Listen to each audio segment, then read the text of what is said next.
would like to share my story with you and tell you how my life has changed from someone who was considered to be very handicapped to someone who has become empowered and in control of my life.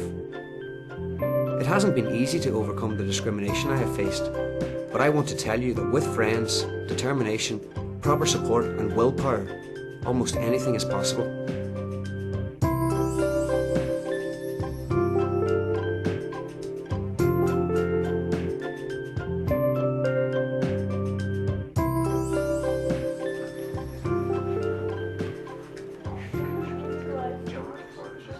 I suppose you are all wondering why you are here. Well, I would like to share my story with you. I will start with the year I left school.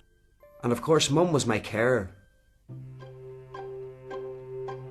I was told that I could attend the local day centre 3 days a week and spend the rest of the week at home. I really hated the day centre.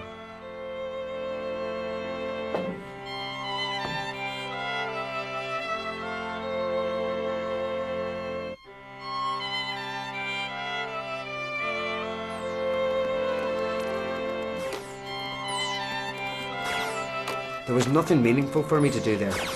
I got depressed, and I know I was difficult to be around, but I just couldn't help it. I felt useless and became bitter about how I was treated because of my impairment, something I had never felt before.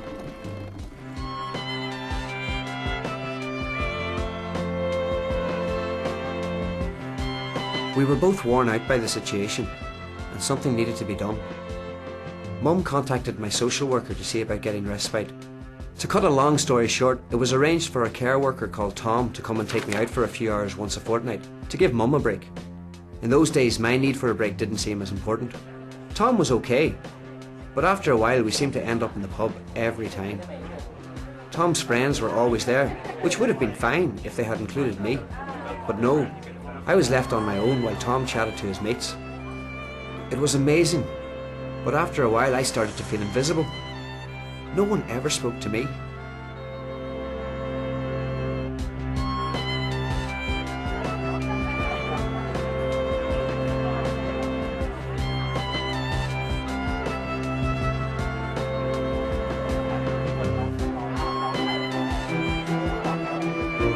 This went on for months. I used to amuse myself by watching and listening to the regulars in the pub. There were some real characters. Mum really enjoyed it when I told her about them and described them to her. She always said I had a very dry sense of humour.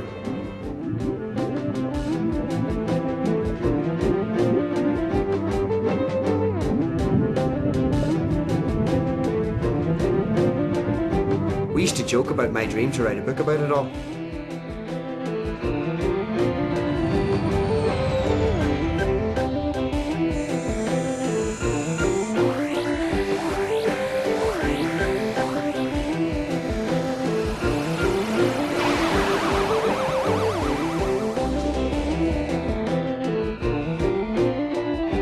So it continued, until one day Joe, the barman, came over to me. I've been watching you sitting alone. I hope you don't mind, but I brought you another pint. Wow, someone spoke to me. I'm not invisible after all. Joe explained that he had seen me sitting alone, abandoned. I told him about Mum and how she needed a break. If I complained, maybe we would lose the respite altogether. After that, Joe always came over for a chat. I began to look forward to my trips to the pub. Joe was highly amused by my descriptions of his regular customers and introduced me to some of them. Matt is too modest.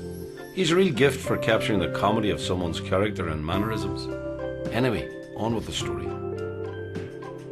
I told my wife about Matt, and she suggested that he might be interested in a community event she was helping to organise.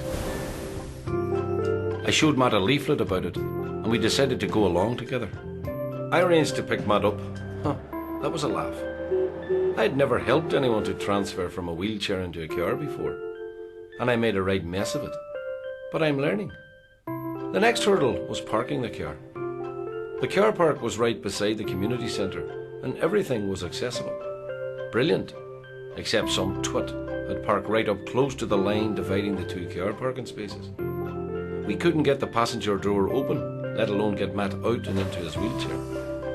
Eventually, we got sorted and went inside.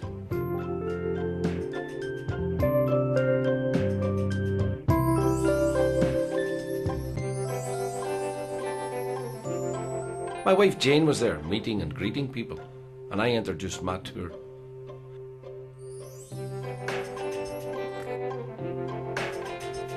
She showed us around and told us what was going on during the day. I was keen to see the video that was to be shown, so we went into the main hall. There were lots of workshops and activities going on as well.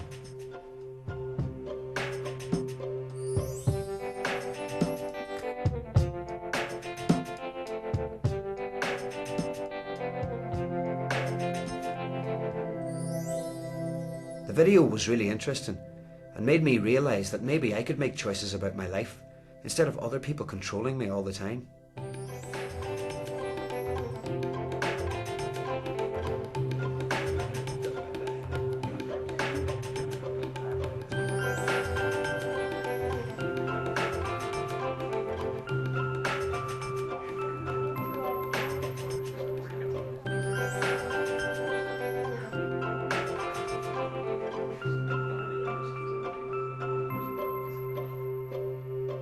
Later, we went along and had tea and coffee. The atmosphere was really good, and everyone was very friendly. They even spoke to me, not over the top of my head to Joe. How refreshing. People of all ages were there, and Jane, Joe's wife, explained that the whole point of the day was to help the community to understand how to include everyone, disabled and non-disabled people, people with mental health differences, older people and children. Later, I asked Joe if he could help me get more information, and we decided to visit the website address that was given at the end of the video. The website was well laid out, and there was a lot of very useful information. Some things that we'd heard about at the community event, like person-centred planning and circles of support, as well as other information about relationship mapping, giftedness dreaming, and something we had never heard of, direct payments.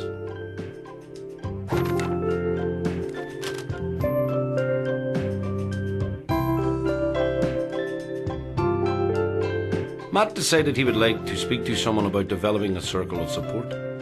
Following a phone call to Circles Network, a facilitator called Wendy came out to meet Matt. He worked on Matt's relationship map, identifying everyone in his life and where they fitted in. Next thing I knew, Matt asked Jane and me to be in his circle. What a compliment. We were delighted. Matt's first circle meeting was a night to remember. Great fun. And Jane and I met the other folks Matt had asked to join the circle. A teacher from his old school, his cousin who was the same age as Matt, and of course, his mum. All that was 18 months ago, and my circle are all here today at my housewarming. We have worked hard since the circle was developed, first on my person-centered plan, and then working towards my dreams, and this house was one of them. Thank you to all my new friends. Cheers. By the way, I have started my book.